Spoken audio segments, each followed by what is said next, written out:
Okay, we're reviewing homework number 1, which was on phase diagrams. It was a Google form, and it was worth 5 points, 5 questions. So using this phase diagram for the first 4, we're going to answer it, and then we have one more question on the next slide.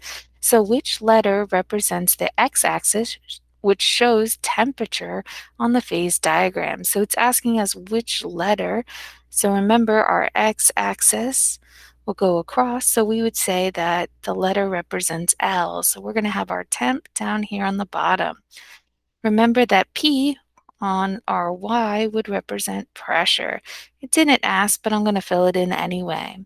So number 2, which letter represents the triple point on the phase diagram?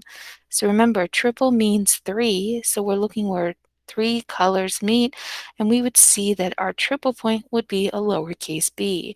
That's where all 3 phases are going to exist at the same time. Number 3, which letter represents the region where a liquid would be found? So remember, you might want to even label this when you're taking your quiz or test that we're going to have our solid, we're going to have our liquid, and our gas. So notice that our solid's always closest to our Y, gas is always closest to our X, and then our liquid's right in the middle. So what letter would represent it? Yes, purple for K. Okay, number 4. What phase change would occur if you went from K to X? So K is a liquid, so I'm going to write liquid to X. Okay, we're crossing over to a solid. So if we're going from a liquid to a solid, yes, that would represent freezing.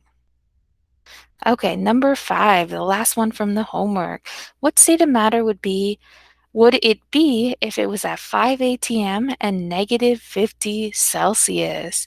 So for this one, we're going to have to find where 5 atm is, find negative 50, bring our fingers together, and then it's asking which state of matter. So remember, states of matter are solid, liquid, or gas.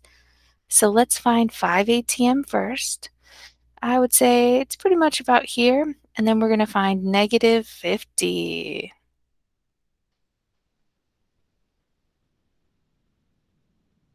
Okay, so we find 5 atm about here.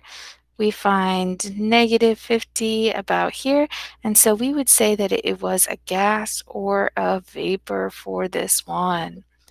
Okay, I hope that helped with homework number 1 on phase diagrams. Thanks for watching.